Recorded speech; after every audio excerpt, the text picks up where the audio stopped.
You're watching the PoliticIt podcast.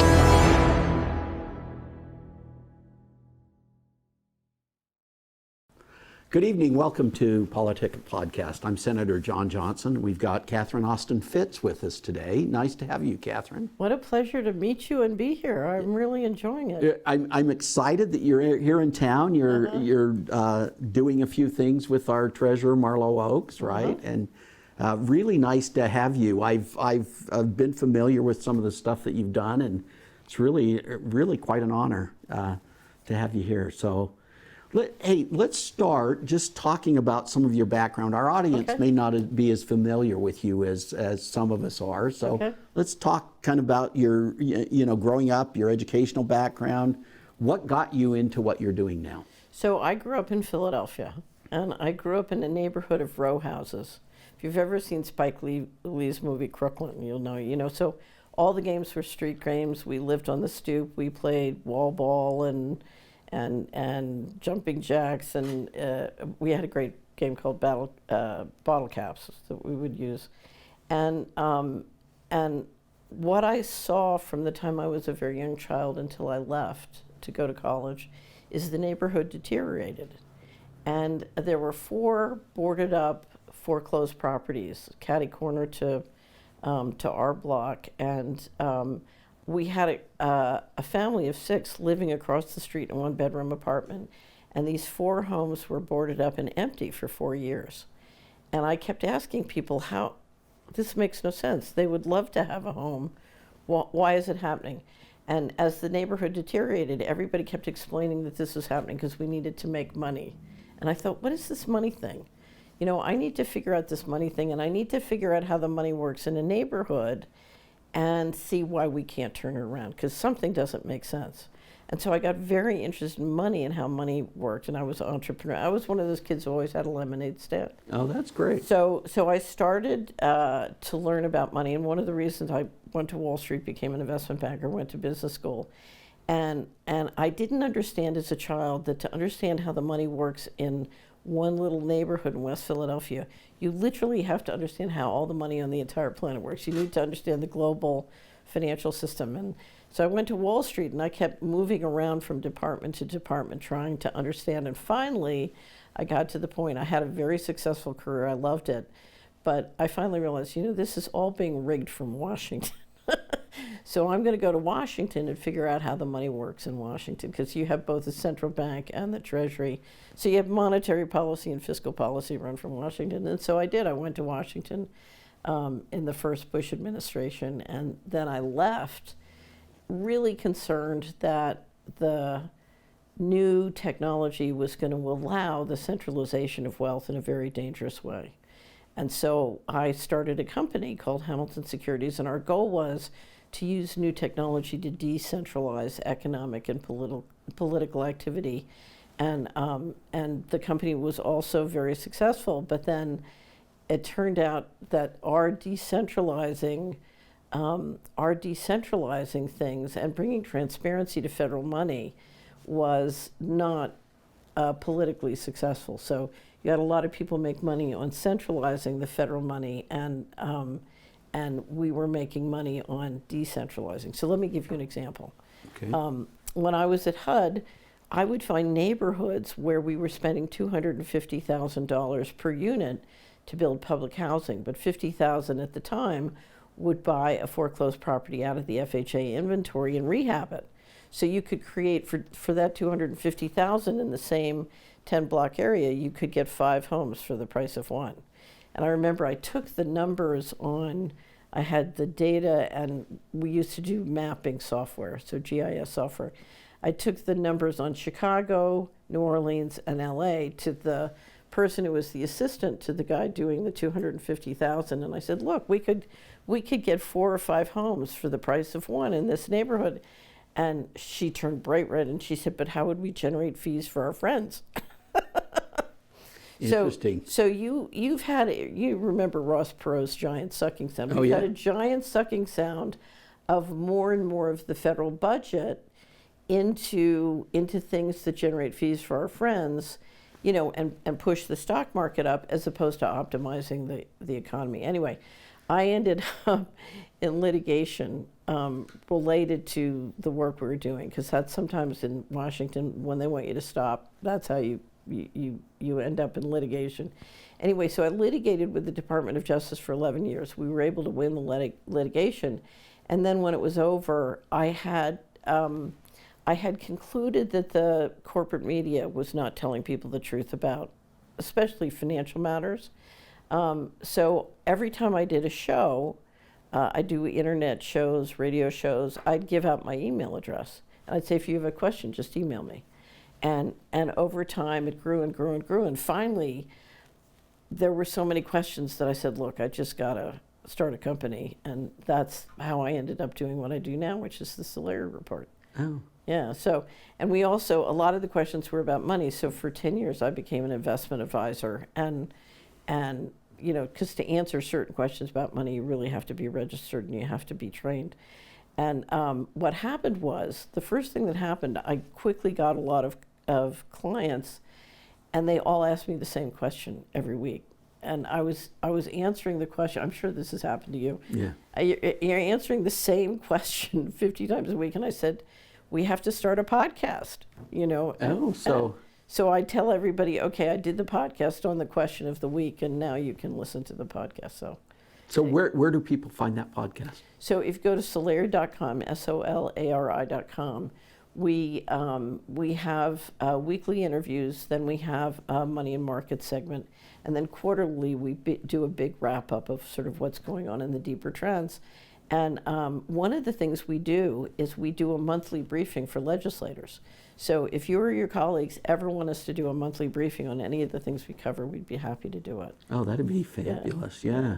So what does, I'm curious, okay, you talk about growing up in Philly, right? Uh-huh. And your parents, your father, your grandfather were all connected to education. What path did you take to get the knowledge that you have that enabled you? So the first thing that happened, I was very lucky because my parents took the opinion I could have whatever book I wanted. So I was a voracious reader, and I always have been a voracious reader. So the first thing I did is I just learned to read very widely and increasingly lots of nonfiction stuff. But then when... Any favorites in that? Oh, we could talk forever. Yeah. My new favorite book is A New Science of Heaven by Robert Temple. Oh, interesting. Have you ever? No. Okay. I'm curious now. So what about early on? Who were the ones that really inspired you to get the education? The one that most inspired me early in grade school was Sherlock Holmes. Oh, interesting. And because Sherlock Holmes really teaches children that they can develop knowledge and skills and apply them to solve problems. You know, so it's really, it encourages you to be curious, and it encourages you to believe that you can take action and get things done. So that curiosity is important. Yeah. Yeah.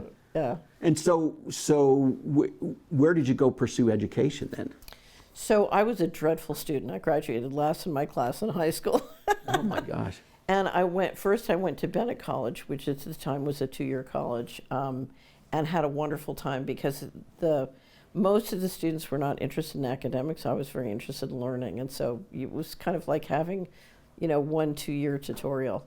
And then I went to Hong Kong to study Chinese for a year. And I wanted as a young person, I believe that the only way you can understand your culture is to go live in different cultures all around the world. And of course, I'm in Utah, so if there's anybody who understands it, it's the people in Utah. Understand that our young people do that, right? So I felt it was very important to learn a very different language. My father had been in Burma, on the Burma-Chinese border during the war. Now, he was a doctor, right? He was a surgeon. And he talked a lot about the Chinese culture and the Chinese world, so I got very interested. Anyway, so I went to Hong Kong, spent the year at Yale in China learning Mandarin, and then I traveled overland cross-country all the way back through Asia and through Europe, and I really wanted to see the world and understand where I would want to live, You know, I knew, having grown up in Philadelphia, I decided I wasn't going to live in Philadelphia. So the question is, okay, where do you live? So, and to me, that was fascinating. It was fascinating because it was in a period when many people, many young people were doing that. And you could literally cross Asia and Europe and just meet and get to know people from all sorts of different countries and worlds. So, which is interesting because you ended up back in Philly. So I ended up back in Philly. As you know, my father was chairman of the Department of Surgery, and that means his children had free tuition. Oh, that's... And free tuition is very... Especially at UPenn. Yes. So there was no doubt I was going to Penn. And anyway, so I was at Penn for 2 years. I finished my undergraduate degree. I worked for a while and then went to Wharton. And Wharton was my favorite. I had... Now, your title Wharton is your grandfather, is that right? My grandfather was the dean of Wharton, but interestingly enough, the way I got into Wharton, I had 2 ins. And my mother, before she married my father, had dated Willis Wynn, who was at the time was the dean of Wharton. Oh. So he was a good family friend. But my real connection, I was the bar manager at a wonderful French restaurant across from the Penn Law School, right near campus. And the dean of admission, Charlie Grantham, who was just a fabulous guy, was one of my best customers at the bar. And I used to literally, I would walk up to him and say, Charlie, if you don't get me into Wharton, I'll cut you off. And he said, you would make a great investment banker. Which is where you ended up, which is interesting. Yeah. So actually, Charlie got me into Wharton. That's how I got into Wharton. So in that experience, what really drove you into investment banking to begin with? Or what inspired you while you were at Wharton? I will tell you the story. Okay.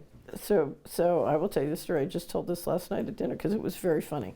So Goldman Sachs interviewed every student in my class for summer internships.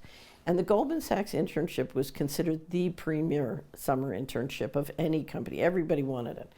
So they sent down a wonderful guy, Mike Merrill, who had just moved from Schlumberger to Goldman Sachs. So he was out of the oil industry, not investment banking.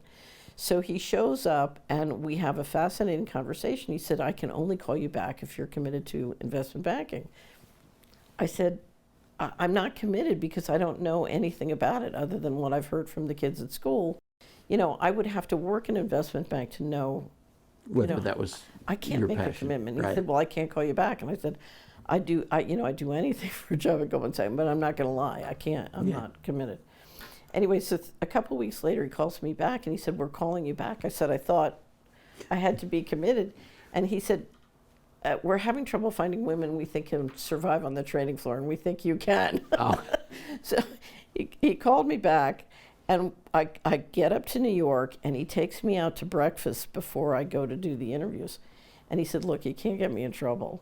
You can't tell them you're not committed. I said, I'm not going to lie. I can't, He said, but don't get me in trouble. I said, okay, I'll do my best. So I walk into the first interview, and it's the person who runs the fixed income division who's going to be my boss. And he looks me dead in the eye and he says, tell me your commitment. Explain your commitment to investment banking. And I'm normally not that great in that kind of a tight spot, but I did well this time. I said, let me ask you a question. I said, if you got a job offer working in Paris at 10 times your current level of compensation and your family was thrilled about it, would you take it?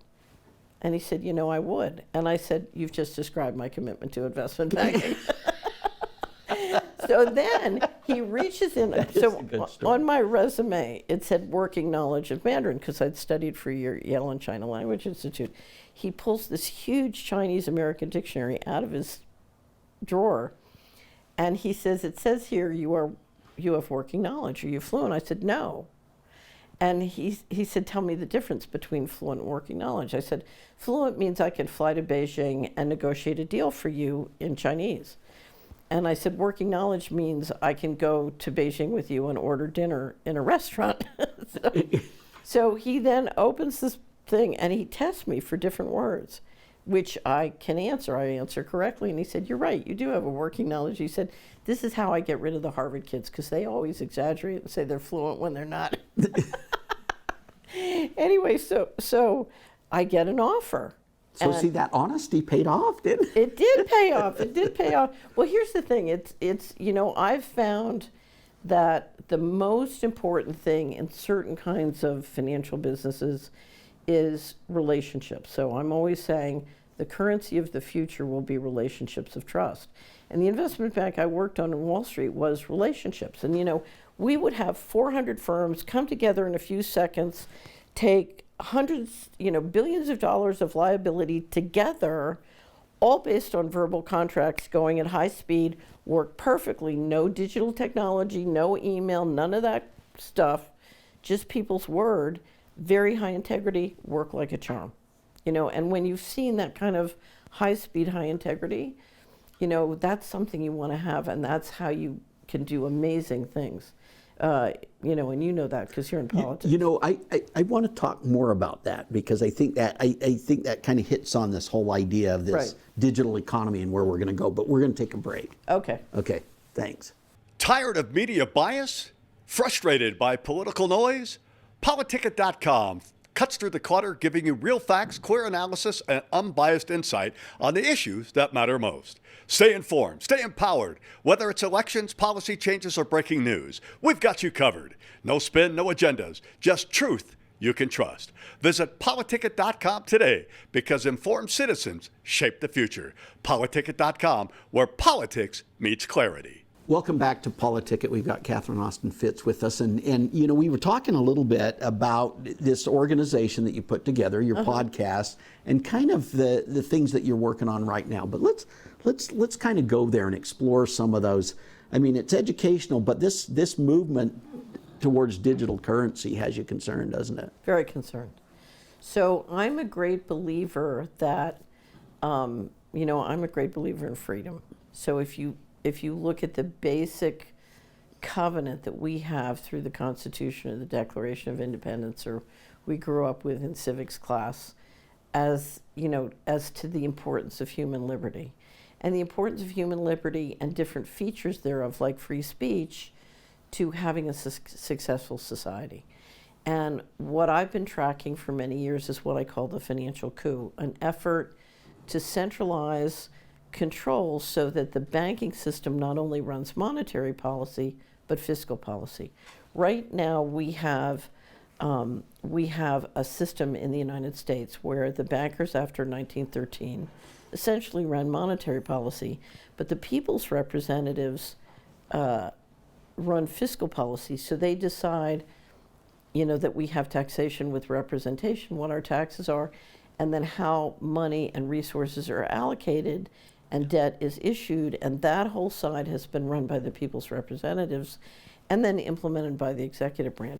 You literally now with digital technology, with digital ID and programmable money, have the ability for the bankers to take over the entire legislative and executive branch powers and authorities and implement it during the money. I have a wonderful video that I show. I'm a great believer in 1-minute videos, and we have a video short page, and I show Augustine Carstens, the general manager of the Bank of International Settlements in Basel, Switzerland, who's been running the process for programmable money done by the central banks, and he talks about how much he hates cash because that he doesn't know what you're doing with your money. But if you do programmable money, then the central bankers have the technology now to make the rules and enforce the rules centrally. And it's very chilling. He said it in 2020.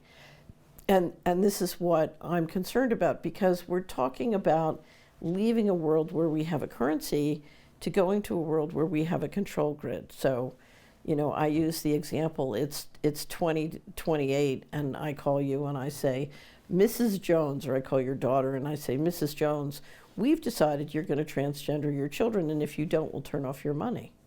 Or we've decided to double your taxes, we're just taking it out of your account, we'll freeze your money.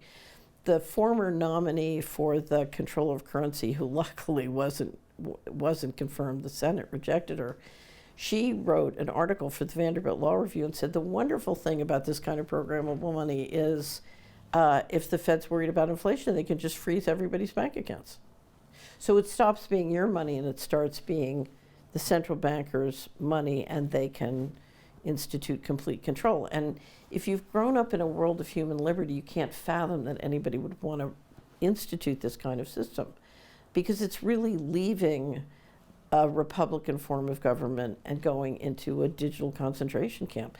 Imagine the pandemic if they could have told us, if you leave your home, your money won't work, your credit cards won't work, your mobile payment system won't work, or if we don't, we're going to mandate this health thing, and if you don't do what we say and take this pharmaceutical, we're going to turn off your money.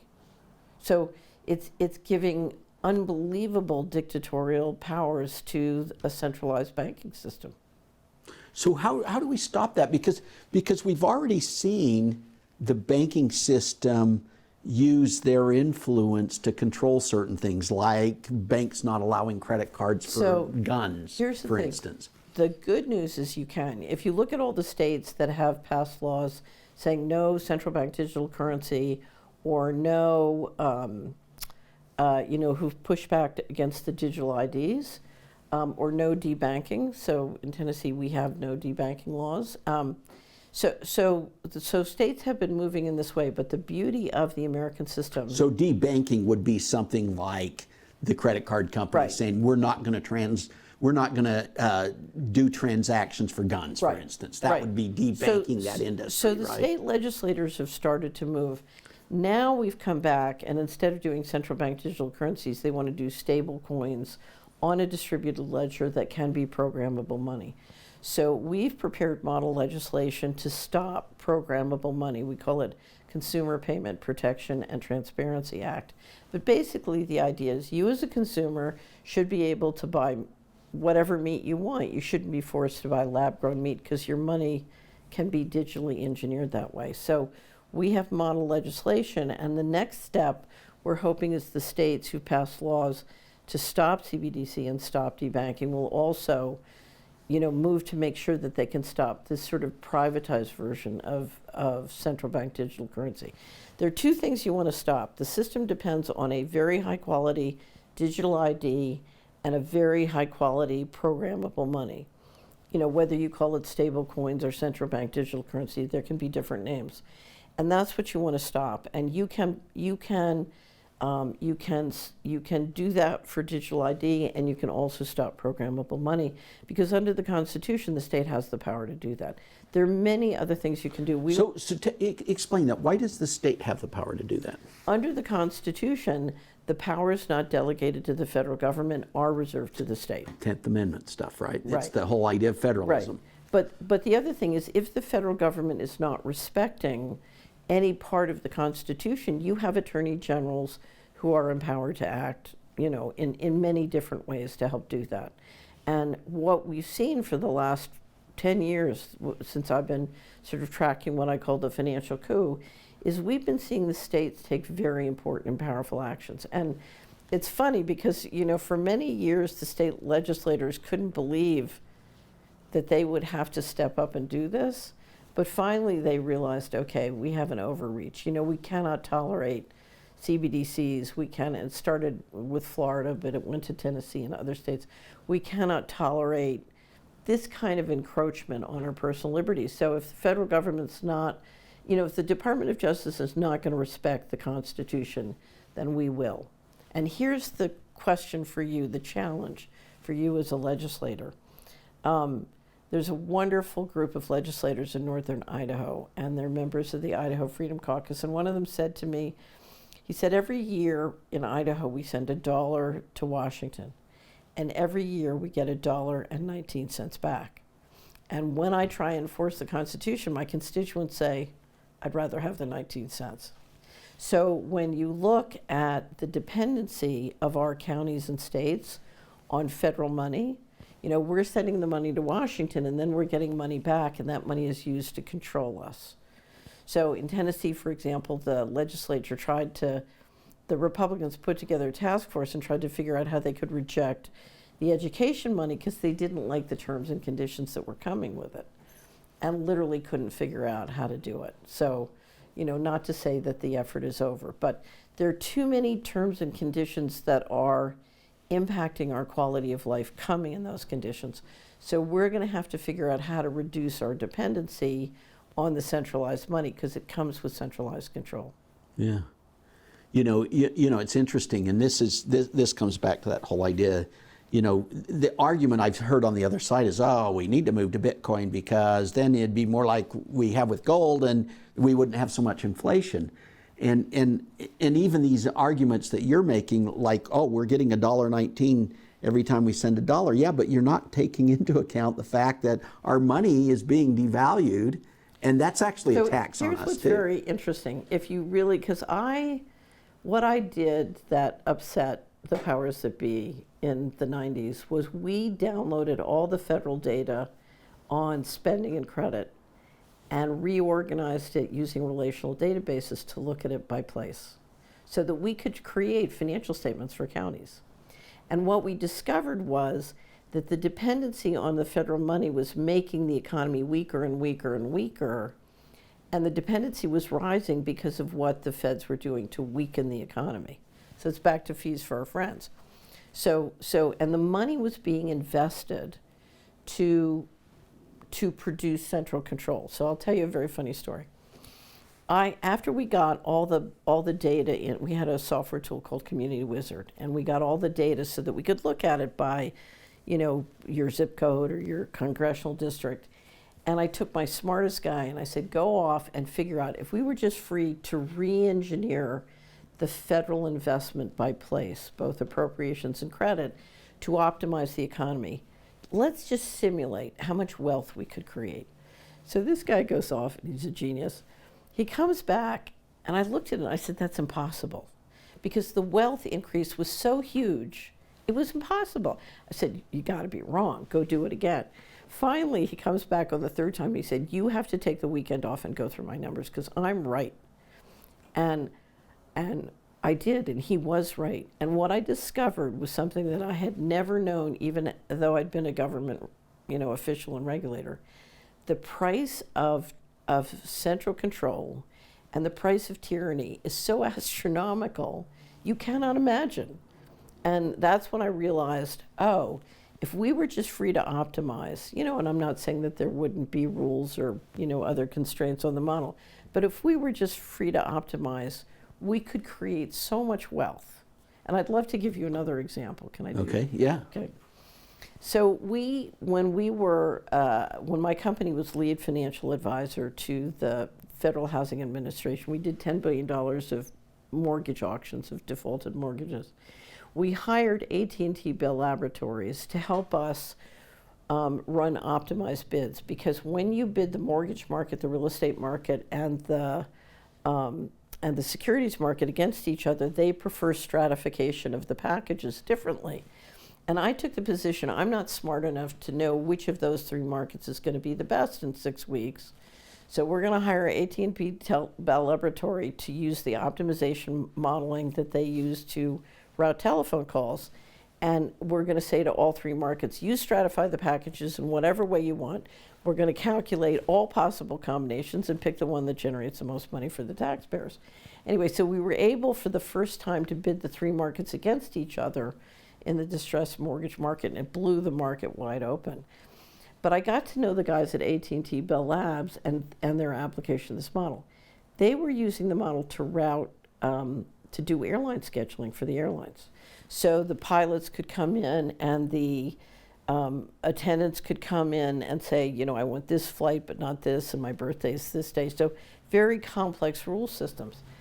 Anyway, and what we discovered, they, after many years, could tell you what the price of a rule or a regulation was. So if you had a rule that constrained the model, what did it cost the airlines to constrain? And what they discovered was that if the senior pilots had privileges, that their privileges in the model so constrained the model that the senior pilots got less than if they just had no privileges. They could get a better result of getting what they wanted if they gave up their privileges, because the privileges so constrained the model. And that's one of the reasons that this centralization is so expensive, and this control through the federal budget is so expensive. So when I was in the administration, I tried to promote a policy that would allow governors and states to come up with jumbo waivers. So they could come back and take all the money that they were receiving in a federal area, both appropriations and credit, and ask for waivers that would allow them far more flexibility. And we passed a thing similar to that in Utah, where we set up a regulatory sandbox. oh, wonderful! And basically said, hey, if you want to try something new, Right. We've got this sandbox that you can operate on where the regulations don't apply. Right. Right, and there. Or you can negotiate changes or modifications. And it was really funny because one of the reasons, and the guy who said this was a wonderful leader. He said, "Look, I can't get this done. It's too boring." Interesting. And but the opportunities to do place-based optimization in a state, and certainly Utah, you've got the brain power to do it. And in fact, I don't know the details, but when I read your official statement, you've got a process in place to work on how the state can have contingencies if it suddenly has to be less dependent on federal money and regulations. So right. I think you've got a lot of smart people around here. Well, so we're about out of time, but what I'd like you to do is in summary, what do you think is the most important thing you could leave our listeners in terms of what you're doing? So here's what you can do, and there's a wealth of information that we have at Solari, and we have a financial transaction freedom website, and there's a wealth of information. But I would say the most important thing to understand is there's tremendous amounts that each one of us can do, and you want to do those. You want to use cash, and you want to encourage your local businesses and local farms to also use cash. You want to encourage your local government to accept cash. You want the right to have a non-digital life if you want it. So let's have a very strong commitment to using cash and keep analog transactions alive, including checks. And that's one thing you can do. The second thing you can do is you can work with your state legislators to make sure that whether it's protecting cash or saying no to programmable money in all its forms. If your state has said no to CBDCs, or it said no to the different forms of programmable money, now that we're going to sort of do a privatized form of central bank digital currency with stablecoins, you want your states to pass legislation that says no. We want our citizens to have sovereignty, and we, the state, want to have sovereignty. And we want our legislative representatives determining taxes and determining fiscal policy, not the banking system. So there's much you can do at an individual. There's much you can do at the Rotary and the Chamber of Commerce, working with your businesses, and then you want to work with your state legislators. And believe me, if you go back through the history of freedom, it's amazing because it only takes 5 or 10% to really turn the tide. And this can be done, and just a revolution in using cash can make a huge difference. So there's a reason to get off the couch. That's my last speech to everybody: is get off the couch. And because you're in the legislature, one of the greatest challenges with working with the legislators, when I see how much crazy stuff and evil stuff is coming into you guys every day, and you have to stop it. If you have your constituents helping you protect freedom and really supporting you, I would just love to see many more people supporting their the really good state legislators, because it makes a difference, right? Right, yeah. Right. So how do people learn more about what you're doing? So my website is at solari.com. If you roll down to the end of the page, you'll see a link to our financial transaction freedom website. You can sign up for updates. There's a wealth of tools and information that's wonderful. And we have wonderful, I have a wonderful interview called Turtling with Cash with a woman who runs our team. We have a whole team cash section. And of course, we have programmable money, and there's information about how you and your legislators can access that. And of course, we have a monthly briefing for legislators, and we'd be delighted. We try to organize them according to what the legislators we're working with want and need. So we'd be delighted to do anything you want. And our one in November is on programmable money. We do them live, and you can ask questions, but then as soon as we can get them, we get them up on the website so you can see the videos there as well. So a wealth of information to help you do all of these things. So when you get off the couch, make sure that you are supporting your state representatives and your state senators doing this and your state officials. Because if you look at where enormous progress has been made protecting freedom for the last 2 or 3 years, it's either been the state officials or the state officials working with federal representatives and a coalition force. And it's very frustrating for me because I see so many great people spending a very significant amount of time sort of tracking what's going on in Washington or on federal elections when just moving half of that time to supporting the real freedom fighters at the state level is going to make all the difference, because it's the feds who are focused on centralizing, and there are many people at the state legislature who are focused on holding them accountable under the Constitution and limiting, those egregious incursions on our freedoms and on human liberties. So I would really encourage you, look at how you're spending your time, take your time budget and switch it out of the federal elections, and let's really make progress at the states. Thank you. Thank Catherine you. Austin Fitts, thanks for coming in. It's my pleasure. We'll see you guys next week.